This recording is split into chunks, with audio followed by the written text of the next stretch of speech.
আলহামদুলিল্লাহ প্রেশার है আলহামদুলিল্লাহ मोड़े प्रेशर है মনে আছে আলহামদুলিল্লাহ الذي أنزل من السماء ماء আলহামদুলিল্লাহ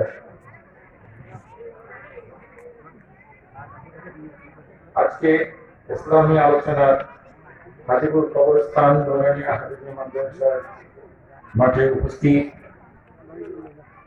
মহতী জনসভার সভাপতি হিসেবে আসেননি মুরব্বীবৃন্দ, ওলামা ইকরাম, সম্মানিত হাজিরিন, অত্র মাদ্রাসার ছাত্ররা, পর্দার আলোচনা মামুনেরা, সবার প্রতি আমার আন্তরিক শুভেচ্ছা। আবার সালাম, আসসালামু আলাইকুম ওয়া রাহমাতুল্লাহি ওয়া বারাকাতুহু। আপনারা ভালো আছেন? আলহামদুলিল্লাহ। আপনারা ভালো আছেন? আমিও ভালো আছি আলহামদুলিল্লাহ, কিন্তু একটু মানসিক এবং শারীরিকভাবে একটু অসুস্থ। এই জন্য প্রথম দিকে আসার জন্য হয়তো করিনি, কিন্তু পরবর্তীতে বললাম যে যেহেতু কথা দিয়েছি সুতরাং যাবো ইনশাল্লাহ। তাই এসেছি। কণ্ঠটাও একটু ভালো না, সিজন চেঞ্জের কারণে কণ্ঠটা একটু হয়ে গেছে। আর আমি অত প্রফেশনাল বক্তা না। গত বছরে বোধহয় একবার বক্তব্য দিয়েছিলাম লালমনিরহাট টিকটিকির বাজার, এবং এবছরে হয়তো এই প্রথম। আমি অত প্রফেশনাল বক্তা না, কিন্তু তারপরেও ইসলামের ডিমান্ড কিছু কিছু মানুষকে জানানো দরকার। আসলে যে কোনো জিনিসের আসলে খুব সূক্ষ্ম পদ্ধতিতে আলোচনা করা প্রয়োজন। শুধুমাত্র পড়লে হবে না, শুধুমাত্র আমরা হাফেজ যে হব এটা ঠিক আছে, কিন্তু হাফেজের পরে অনেক কাজ করে আছে। আজকে মাদ্রাসা রিলেটেড যারা আছে তারা কোনো মসজিদের ইমাম, খতিব অথবা কোনো প্রতিষ্ঠানের প্রিন্সিপাল, ভাইস প্রিন্সিপাল, টিচার এই পর্যায়ে আছেন। এনাদের বেতন যৎসামান্য। আজকে যদি আমরা আলোচনা করি, সঠিকভাবে যদি আলোচনা করি, আমাদের জনসংখ্যাকে আমরা জনশক্তিতে রূপান্তরিত করতে পারি। আজকে যতগুলো মাদ্রাসার স্টুডেন্ট আছে তারা অন্যের উপরে দেখা দিচ্ছে যে চাঁদা তুলে বা তাদের বেতন দেওয়া হয়, এটাকে জনশক্তিকে রূপান্তরিত করতে হবে, তাহলে আমাদের অর্থনৈতিক অবস্থা অনেক উন্নতি হবে। যা হোক, আমার আলোচনার অনেক বিষয় আছে। আমার পূর্ববর্তী যে বক্তা, উনি ইসলামী ব্যাংকের ম্যানেজার ভাই, উনি যে বক্তব্য দিয়েছেন আমি আসলে থমে রেখেছি। ওনার মতো আমি আসলে ভালো বক্তব্য দিতে পারবো না, আমার কথা বলার স্পেস কম। আমি মানুষের সঙ্গে কথা বলে একটু আসলে প্রথমে আতঙ্কিত হয়ে যাই। এখানে তো বটেই, এখানে মৌলানা সাহেবের আছেন, অনেকে আলেম আছেন, ছাত্র হাফিজি স্টুডেন্টরা আছেন, মানে আমার একটু অন্তরটা কেঁপে ওঠে। এই কাপড়টা থামতে বলে 5-10 মিনিট লাগে সময়, ঠিক আছে? মানে একটু ভয় লাগে যে কোথায় কি বলি, চর্চা নেই, তারপরে বলতে হবে। আপনারা পৃথিবীতে এসেছেন, আমরা এসেছি, আল্লাহ রাব্বুল আলামিন দিয়েছেন, পাঠিয়ে দিয়েছেন আমাদেরকে। কি উদ্দেশ্যটা কি? আমাদের জীবন কতটুকু? ওই ভাই বলেছেন ওয়ালাযী খালাকাল মাউতা ওয়াল হায়াতা লিয়াবলুকুম আইয়ুকুম আহসানু আমালা। আল্লাহ রাব্বুল আলামিন বলেছেন আমি তোমাদের জন্ম মৃত্যু সৃষ্টি করেছি তোমাদেরকে পরীক্ষা করার জন্য। আমি জন্ম মৃত্যু সৃষ্টি করেছি তোমাদেরকে পরীক্ষা করার জন্য। তাহলে আমাদের পরীক্ষার হলে আমরা ঢুকে গেছি, আমাদের জন্ম হয়ে গেছে, মানে পরীক্ষার হলে আমি প্রবেশ করেছি। এখন আমরা পরীক্ষারত অবস্থায় আছি। আমাদের পূর্বপুরুষেরা যারা চলে গেছে তাদের পরীক্ষা শেষ হয়ে গেছে, তারা পাস করবে কি করবে না আমরা জানি না, কিন্তু আমার এখনো সময় সুযোগ আছে। আমার এখনো পরীক্ষার্থী, আমি পরীক্ষার হলে এখনো পরীক্ষারত অবস্থায় আছি। একটু যদি আমরা সিনসিয়ার হই তাহলে ইনশাআল্লাহ এটা পাস করতে পারবো। কিন্তু যদি না বুঝে পড়াশোনা করি, পাস করা কি সম্ভব? পরীক্ষা হলে ভাইকে বলছিলাম প্রাণী দেখার জন্য, পরীক্ষা হলে কেউ কি কোশ্চেন পড়ে পাস করবে? স্কুলে যায়, প্রতিদিন স্কুলে যায়, একটা ছাত্র প্রতিদিন স্কুলে যায়, একদিনও ক্লাস মিস নাই, আর সে রেগুলার কোশ্চেনটা পড়ে। কোশ্চেনটা কেন মুখস্থ? 1 থেকে 10 নম্বরের কোশ্চেন, কোশ্চেনের মধ্যে কোথায় দাড়ি, কোথায় কমা, কোথায় সেমিকোলন, কত নম্বর পৃষ্ঠা, সব কিছু মুখস্থ। এই কোশ্চেন মুখস্থ হলে কি পাস করবে? করবে কি না? তাহলে আমরাও এই, আমি প্রথমে বললাম যে আমরা আছি পরীক্ষা হলে। আমরা কোথায় আছি? পরীক্ষা হলে। এই পরীক্ষার হলে আমরা যে 5 ওয়াক্ত নামাজ কায়েম করি, নামাজ আদায় করি, এখানে হচ্ছে এটা স্কুল। আমি 5 বার স্কুলে যাই, 5টা সাবজেক্টের ক্লাস হয়, 5 বারে আমি স্কুলে যাই। আর কোশ্চেন একটা আছে, সেটাকে মুখস্থ করি। কোশ্চেনটা কি? কোশ্চেন কি জানা আছে? তাহলে পরীক্ষা হবে কোশ্চেন পড়ে প্রতিদিন স্কুলে গিয়ে যেমন পাস হবে না, তদ্রুপ ভাবে 5 ওয়াক্ত নামাজ পড়ে, কোরআন মুখস্থ করেও জান্নাত পাওয়া যাবে না। উত্তর লিখতে হবে। উত্তর কি?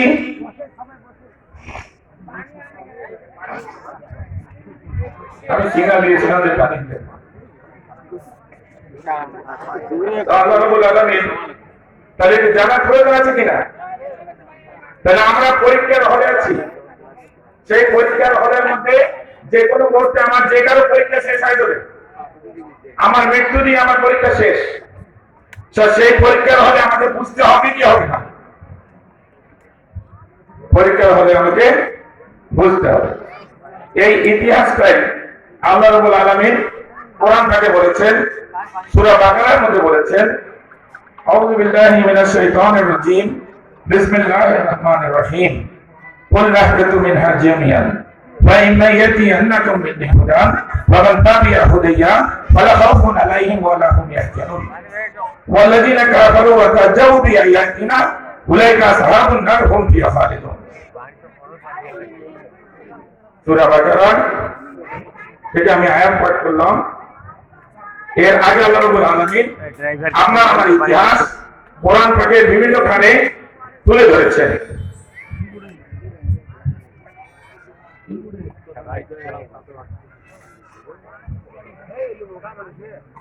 আল্লাহ রাব্বুল আলামিন সূরা বাকারা এবং সূরা আরাফের মধ্যে আপনার আমার ইতিহাস তুলে ধরেছেন। এর ইতিহাস বলতে গেলে শেষ হবে না, অনেক দীর্ঘ সময় ধরে, হয়তো সকাল হয়ে যাবে, কেউ বলা শেষ হবে না। সুতরাং আমি সংক্ষিপ্তভাবে বলছি। আল্লাহ রাব্বুল আলামিন মানুষ সৃষ্টি করার ইচ্ছা পোষণ করলেন। সেই ইচ্ছা অনুসারে ফেরেশতাদের সামনে হাজির করালেন। ফেরেশতারা বিরোধিতা করলেন যে তারা দাঙ্গা হাঙ্গামা, রক্ত মারামারি করবে, তাসবিহ তাহলিল পাঠ করার কথা। আমরা ফেরেশতারা আপনার সেই তাসবিহ তাহলিল পাঠ করছি, কি দরকার মানুষ সৃষ্টি করা? আল্লাহ রাব্বুল আলামিন বললেন, আমি যা জানি তোমরা তা জানো। এরপর আল্লাহ রাব্বুল আলামিন ফেরেশতাদের সামনে চ্যালেঞ্জ করে মানুষকে সৃষ্টি করলেন। চ্যালেঞ্জ করে তার অহংকার ফেরেশতাদের সামনে প্রকাশ করলেন। আদম আলাইহিস সালাম এবং ফেরেশতাদের মধ্যে একটা প্রতিযোগিতা নিলেন। আদম আলাইহিস সালাম ফেরেশতাদেরকে বললেন, তোমরা এই সমস্ত জিনিসের নাম বলে দাও, আসমান জমিনে যা কিছু আছে তার নাম বলে দাও। ফেরেশতারা অপারগতা প্রকাশ করলেন। পক্ষান্তরে আদম আলাইহিস সালামকে বললেন, হে আদম, তুমি সবকিছু বলে দাও। আদম আলাইহিস সালাম একে একে সব কিছু বলে দিলেন। আল্লাহ রাব্বুল আলামিন গর্বে ফেরেশতাদেরকে বললেন, আমি কি বলিনি? আমি যা জানি তোমরা তা জানো না। এরপরে আদম আলাইহিস সালামকে বললেন, জান্নাতে থেকে যাও, যা খুশি তাই খাও, কিন্তু তোমরা এই গাছের কাছে আসিও না। শয়তান পিছু নিল, তাদেরকে প্রবেশ করে ফেললো, গন্ধম ফল খাইয়ে ফেললো। এই গন্ধম ফল খাওয়ার অপরাধে অনেক আলেমগণ বলেন আদমকে আল্লাহ তাআলা মাফ করেছেন। আপনাদের কি মনে হয়? আদম আলাইহিস সালামকে মাফ করেছেন? করেছেন কি? মাফ করেন নাই, দয়া দেখিয়েছেন। তাকে ক্ষমা পাওয়ার কিছু পদ্ধতি জানিয়ে দিয়েছেন, রহমতের দৃষ্টিতে ডেকেছেন। এরপরে অন কন্ডিশন, কিছু টার্ম এন্ড কন্ডিশনে তাকে পৃথিবীতে প্রেরণ করেছেন। তখন আল্লাহ রাব্বুল আলামিন বলতেছেন, কুল নাহবিতু মিনহা জামিয়া। জামিয়া মানে হচ্ছে তোমরা সবাই পৃথিবীতে নেমে যাও। জামিয়াকে আদম আলাইহিস সালাম, মা হাওয়া এবং ইবলিস, এই তিনজনকে একসঙ্গে বলা হচ্ছে তোমরা পৃথিবীতে নেমে যাও। ফাইন্না ইয়াতিয়ান্নাকুম মিন্নি হুদা, তোমাদের কাছে যদি আমার পক্ষ থেকে কোনো হেদায়েত আসে, ফামান তাবিয়া হুদাইয়া, যারা সেই হেদায়েতকে অনুসরণ করবে, ফালা খাউফুন আলাইহিম ওয়ালা হুম ইয়াহজানুন, তাদের কোনো চিন্তা নাই, তাদের কোনো ভয় নাই। কিসের চিন্তা নাই, কিসের ভয় নাই? আজকে আমরা মানুষ পৃথিবীতে এসে গেছে, পৃথিবীতে এসে সামান্য সুখে বিভোর হয়ে গেছি। আমার অতীতকে আমি ভুলে গেছি, আমার রবকে আমি ভুলে গেছি। আজকে সামান্য সুখের পিছনে ছুটতে ছুটতে আমি প্রেসারি হয়ে যাচ্ছি। আমি শয়তানের বেড়াজালের মধ্যে আবদ্ধ হয়ে গেছি। শয়তানের বেড়াজালের মধ্যে আবদ্ধ হয়ে আমি জাহান্নামের দিকে ধাবিত হচ্ছি। আপনারা জাহান্নামে যেতে চান না জান্নাতে যেতে চান? কে কে জান্নাতে যেতে চান দেখি? যেতে চান। কে কে জাহান্নামে যেতে চান? কেউ কি জাহান্নামে যাবেন? যাবেন না। তাহলে মানুষের জীবন শুরু হবে মৃত্যুর পর। মানুষের জীবন শুরু হবে মৃত্যুর পর। কবর থেকে মানুষের জীবন শুরু। অরিজিনাল জীবন শুরু হবে কবর থেকে। কথা প্রসঙ্গে অনেক কিছু আছে। এই কবর দিতেও কি আমাদের ভুল উত্তর দিয়ে ফেলি। কবর দিতে কি দোয়া পাঠ করি? মিনহা খালাকনাকুম ওয়া ফিহা নুঈদুকুম ওয়া মিনহা নুখরিজুকুম তারাতান উখরা। বললা পাবেন, বললা। কারণ কি? একটু অন্য পাশে একটু আলোচনা করি নাকি? এই যে কবর থেকে যেমন শুরু হবে, এইখানেই ভুল করে ফেলতেছি। প্রথম থেকে মৃত্যুর কথা শুনলে কি ভয়ে আতঙ্কিত হয়ে যাচ্ছি? অথচ মৃত্যুর সংবাদ হবে মুমিনের জন্য কি সুসংবাদ। কেন?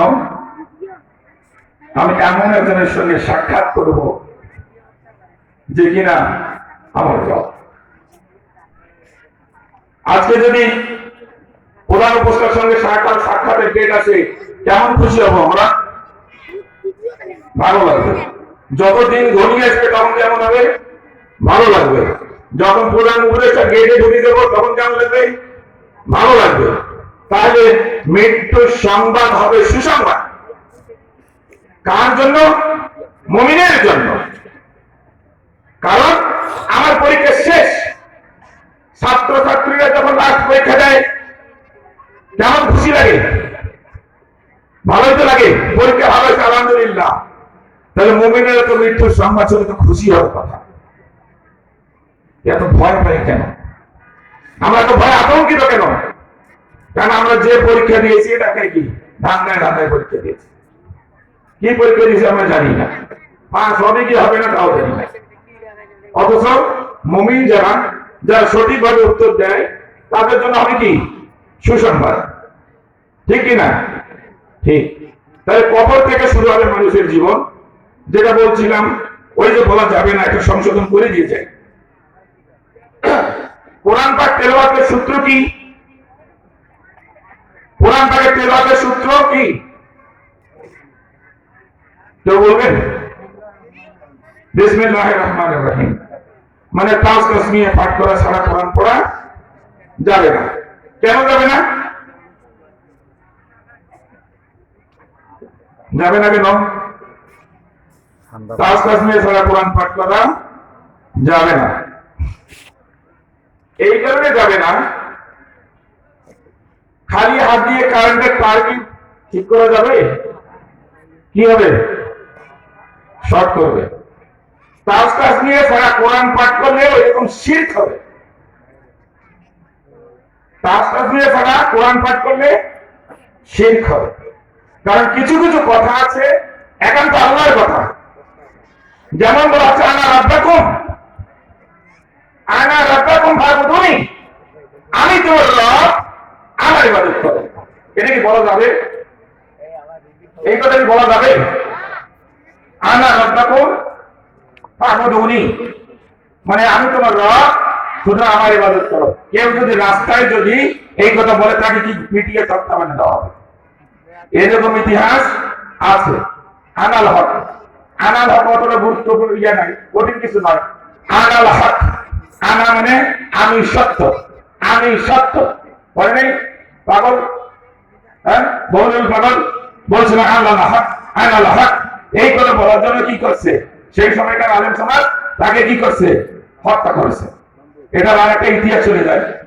তদ্রুপ ভাবে আমি যখন কোরআন পাঠ করব তখন কি হবে, এই যে আনা রাব্বুকুম ফাবুদুনি, আমি তোমার রব, সুতরাং আমার ইবাদত করো, এটা শিরক হয়ে যাবে। কারণ এই কথাটা কার কথা? এই কথাটা আমার কথা। কেন আমার কথা? কারণ বিসমিল্লাহ নাই, বিসমিল্লাহ নাই। তো যেখানে বিসমিল্লাহ নাই সেখানে আমার হাতে গ্লোভস নাই, গ্লাস নাই। যেমন শর্ট করবে তদ্রুপ ভাবে আপনি কোরআন এমন একটা আয়াত পাঠ করতেছেন, কোরআনের এমন একটা আয়াত পাঠ করছেন যেখানে বলছেন মিনহা খালাকনাকুম, আমি তোমাকে মাটি থেকে সৃষ্টি করেছি। মিনহা খালাকনাকুম, মাটি থেকে সৃষ্টি করেছি। অফিয়ান নুঈদুকুম, সেখানে আমি তোমাকে ফিরিয়ে দেব। অমিনহা নুখরিজুকুম তারাতান উখরা, সেখান থেকে তোমাকে আমি আরেকবার কি জীবিত করব। এই যে বলা কি উচিত হবে আমার? যে মাটি দিচ্ছে সে মুদ্রাকে বলতেছে আমি তোমাকে মাটি থেকে সৃষ্টি করেছি, এটা বলাটা ঠিক? এটা বলাটা ঠিক নয়। যেহেতু আমি কোরআনের আয়াতে বিসমিল্লাহ পাঠ করে নাই, এটা শিরক হয়ে যাচ্ছে। যে মাটি দিচ্ছে সেই মুদ্রাকে বলতেছে আমি তোমাকে মাটি থেকে সৃষ্টি করেছি, তোমাকে মাটিতে ফিরিয়ে দেব, আবার সেখান থেকে আমি তোমাকে জীবিত করবো। যেহেতু এটা আমার কথা, এটা আল্লাহর কথা হয়, কেননা এখানে বিসমিল্লাহ নাই, সুতরাং এটা বলা যাবে না। এরকম যদি বলে আমরা কি বিসমিল্লাহ বলে বলতে পারবো? হ্যাঁ, পারবো না। বিসমিল্লাহ বলেও বলা যাবে না। যেটা যেখানকার আয়াত কোরআন সেখানে লাগাইতে হবে। এটা কি মাটি দিতে নবী করিম সাল্লাল্লাহু আলাইহি ওয়াসাল্লামের জীবনটা কি, পুরো জীবনটা কি জীবন ব্যবস্থা, পুরো ইসলামী জীবন ব্যবস্থা হচ্ছে নবী করিম সাল্লাল্লাহু আলাইহি ওয়াসাল্লামের জীবন। নবী করিম সাল্লাল্লাহু আলাইহি ওয়াসাল্লাম যা করেছেন তাই কি আমাদের জন্য কি সুন্নাত? কোরআনে যা আছে তা তো কি ফরজ। নবী ফরজও করেছেন, অতিরিক্ত যদি কিছু থাকে সেটা হচ্ছে কি সুন্নাত। তাহলে সুন্নাত পালন করা আমাদের কি জরুরি। নবী যেটা করেন নাই সেটা করাটা আছে কি বেদাত। নবী যেটা করেননি সেটা করাটা কি বেদাত। তাহলে নবী করিম সাল্লাল্লাহু আলাইহি ওয়াসাল্লাম সাহাবীদেরকে মাটি দেননি, সাহাবীদেরকে মাটি দেননি। সাহাবীদেরকে যদি মাটি দিয়ে থাকেন তাহলে নবী করিম সাল্লাল্লাহু আলাইহি ওয়াসাল্লাম পুরো জিন্দেগি কোথায় পাওয়া যায়? কোথায় পাওয়া যায়? হাদিসে নাই। হাদিসে যদি নবী করিম সাল্লাল্লাহু আলাইহি ওয়াসাল্লামের জিন্দেগি যদি পাওয়া যায়, একটা হাদিস আমাকে দেখান তো, জয়ী পাচিকে আপনি দেখান যে নবী করিম সাল্লাল্লাহু আলাইহি ওয়াসাল্লাম সাহাবীদেরকে মাটি দিতে কোরআনের সূরা তাহা 55 নম্বর আয়াত পাঠ করেছেন। কেউ কি দেখাইতে পারবেন? কেউ দেখাইতে পারবেন কি কোন হাদিসে নবী করিম সাল্লাল্লাহু আলাইহি ওয়াসাল্লাম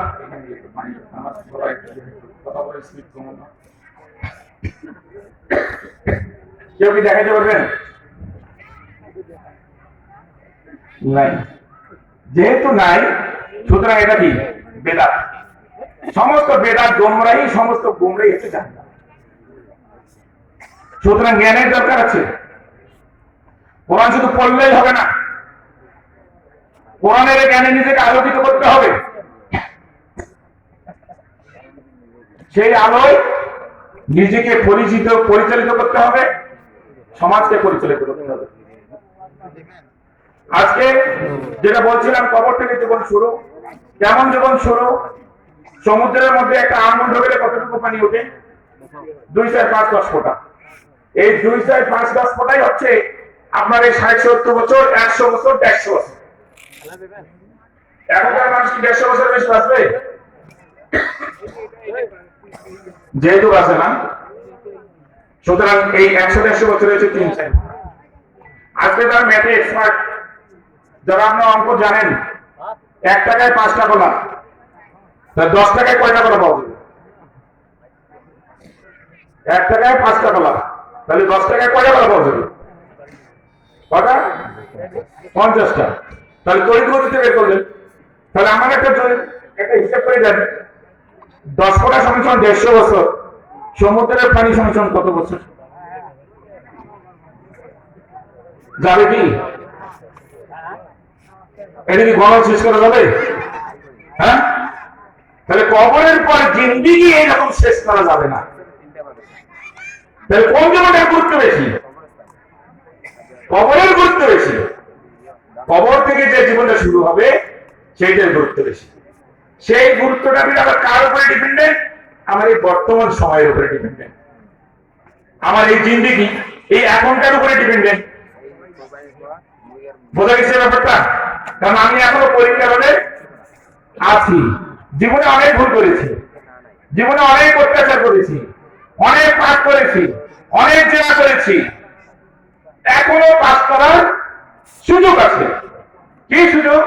আল্লাহ রাব্বুল আলামিন বলেছেন, কুল ইয়া ইবাদিয়াল্লাযিনা আসরাফু আলা আনফুসাহিম লা তাকনাতু মির রাহমাতিল্লাহ ইন্নাল্লাহা ইয়াগফিরুয যুনুবা জামিআন ইন্নাহু হুয়াল গাফুরুর রহিম। আমার বান্দাদেরকে বলে দাও, জীবনে কত অত্যাচার করেছো, কত পাপ করেছো, কত জেনা করেছো, কত মার্ডার করেছো, আল্লাহর রহমত থেকে নিরাশ হয়ো না। জীবনে আল্লাহর রহমত থেকে নিরাশ হয়ো না, নিশ্চয়ই আল্লাহ জীবনের সমস্ত গুনাহ খাতা মাফ করে দিবেন। কিন্তু শর্ত একটা, মাফ করে দিবেন, কিন্তু শর্ত একটা, ওয়া আনিবু ইলা রাব্বিকুম, তোমার রবের প্রতি ঈমান নিয়ে আসো। তোমার উপরে বিপদ আসা লাগে। বিপদ মানে কি? বিপদ মানে কি? সব থেকে বড় বিপদ হচ্ছে মৃত্যু। আজকে যারা কুফরি অবস্থায় মারা যাবে তাদের অবস্থান কোথায়? মৃত্যু। এমনকি মুনাফিক, যারা মুনাফিক হিসেবে মারা যাবে তাদের অপশন 2টা আছে, হয় আল্লাহ তাকে শাস্তি দিবেন, নাইলে ক্ষমা করে দেবেন। কিন্তু যারা কাফের, আজকে এই মাইকের আওয়াজে যে সমস্ত অমুসলিম ভাইরা শুনছেন, তারা জেনে রাখুন, মুসলিম না হয়ে মৃত্যুবরণ করলে তাদের স্থান যাবে না। আজকে যারা আমরা নামধারী মুসলমান, যারা মনে করি ইসলামের বিরোধিতা করাই আমার মধ্যে সাফল্য, যারা মনে করি পৃথিবীতে প্রেসিডেন্ট হওয়া, ডিসি হওয়া, এসপি হওয়া, ম্যাজিস্ট্রেট হওয়া এটাই হচ্ছে সাফল্য, তারা বোকার সঙ্গে বাস করছেন। সব থেকে বড় সাফল্য কি? জাহান্নাম থেকে রেহাই পাওয়া। আর এই জাহান্নাম থেকে রেহাই পেতে গেলে আপনাকে কোথায় আসতে হবে? ওয়া আনিবু ইলা রাব্বিকুম, তোমার রবের দিকে ঈমান আনো, ইসলামের ছায়া তলে আসো, ইসলামের দিকে আসো, কোরআনের দিকে আসো, তাহলে আমাদেরকে সম্ভব। আজকে যদি আমরা অ্যানালিসিস করতে চাই, ইসলামের কয়টা স্তম্ভ? 5টা। কালেমা, নামাজ, রোজা, হজ, যাকাত। এই 5টার মধ্যে প্রধান কাজটা কি? কালেমা। অনেকে বলে যে নামাজ না, নামাজের থেকে বড় স্তম্ভ হচ্ছে কি? কালেমা।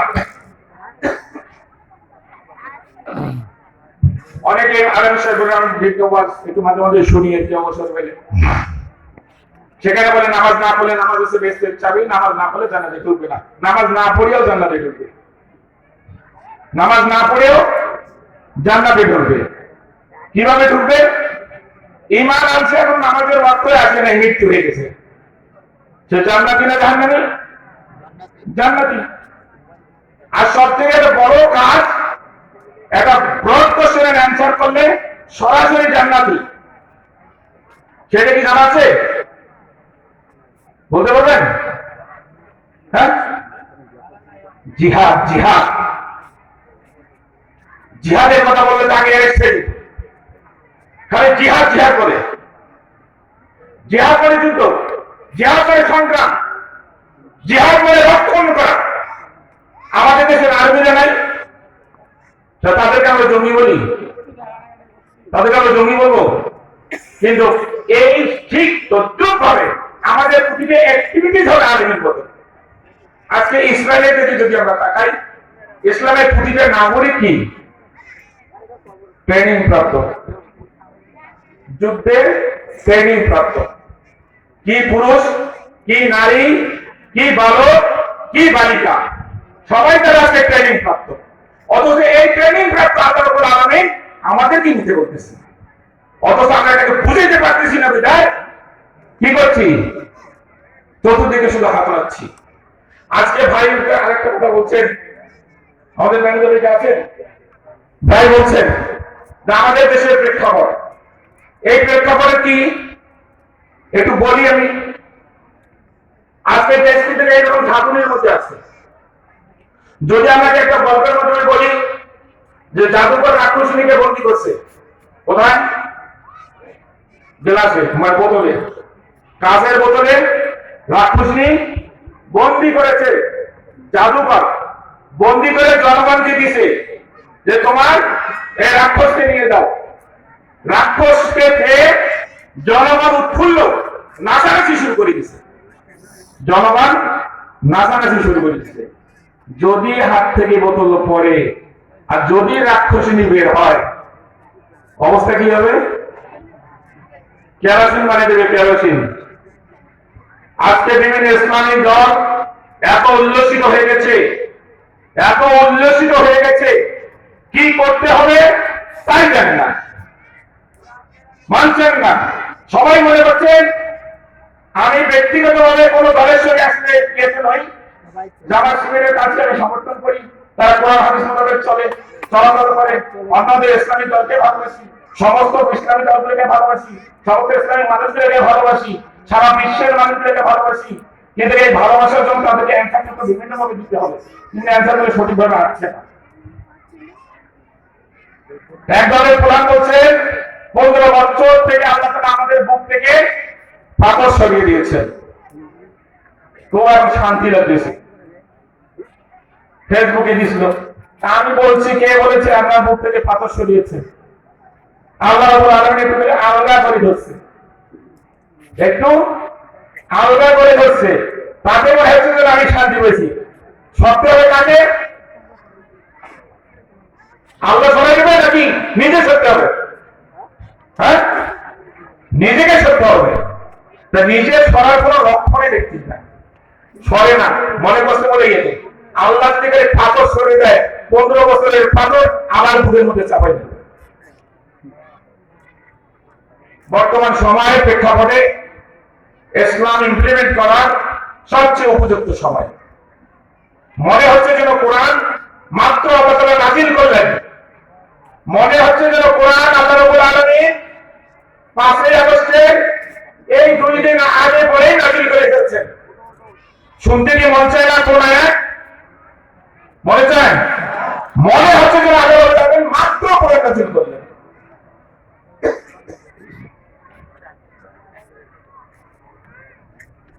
এখানে হাফেজ সাহেব আছে, কেমন আছেন? বলতে পারবেন কেউ ঠিক যে আছে, বর্তমান সময়ে কোরআন নাযিল হয়ে গেল?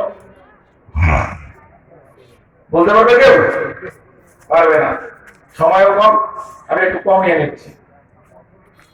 সূরা কাসাস, সূরা কাসাসের 4, 5, 6 নম্বর আয়াত। আল্লাহ রাব্বুল আলামিন বলছেন ফেরাউন দেশে উদ্ধত্ত আচরণ করেছিল। ফেরাউন আসলে কোন ব্যক্তির নাম নয়, এটা একটা পদের নাম। সেই সময় রাজা বাদশাদের নাম হচ্ছে কি, তাদের ডেজিগনেশন হচ্ছে ফেরাউন। আল্লাহ রাব্বুল আলামিন সেই সময় বলতেছেন ফেরাউন দেশে উদ্ধত্ত আচরণ করেছিল। সে তার জাতিকে বিভিন্ন দলে ভাগ করে রেখেছিল, তার মধ্যে একটি দলকে দুর্বল করে রেখেছিল। আমাদের দেশে কি তাই হয়নি? আমাদের দেশের বাদশা আমাদের জনগোষ্ঠীকে বিভিন্ন দলে ভাগ করে রেখেছিল। তার মধ্যে একটি দলকে মানে ইসলামিক দলকে দুর্বল করে রেখেছিল। জামাতে ইসলাম তো বটেই, অন্য যেটা আছে কি দল জানি আছে সর্বনাই, তারপরে ইসলামী স্বাধীনত্র, তারপর হচ্ছে যে মামুনুল হক, হেফাজতে ইসলাম, সবাইকে দুর্বল করে রাখছিল। এই দুর্বল করে রাখছিল, মিলছে কি মেলে নাই? মিলছে। আল্লাহ রাব্বুল চাইলে দুর্বল দলকে সাহায্য করতে, সাহায্য করেছেন কিনা? করেছেন। এবং তাদেরকে ওয়ারিস বানাইতে, তাদেরকে ওয়ারিস বানাইতে আল্লাহ রাব্বুল চাচ্ছেন ক্ষমতায় ইসলামকে বসাইতে।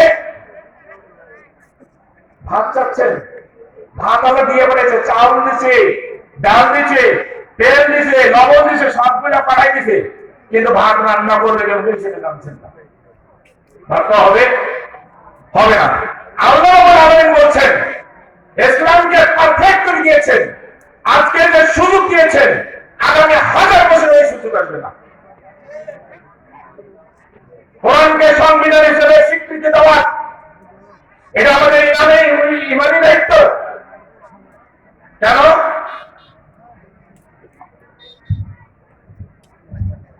কারণ হচ্ছে প্রথম কি বলছিলাম, কালেমা। কালেমার অর্থ কি? লা ইলাহা ইল্লাল্লাহ, আল্লাহ ছাড়া কোনো মাবুদ নাই। কে বলছেন আমাকে বলেন তো মাবুদ মানে কি? কোন জায়গায় গেছে? মাবুদ আল্লাহ হলো। লাইন ঠিক আছে। হবে আল্লাহ তো মাবুদ, কিন্তু অর্থটা কি? সৃষ্টিকর্তা তো খালেক, আর বিষয়টা হচ্ছে খালেক। যদি সৃষ্টিকর্তা হয় তো কালেমা আসতো লা খালেক ইল্লাল্লাহ।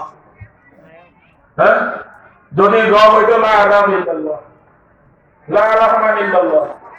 লা ইলাহা ইল্লাল্লাহ মানে কি?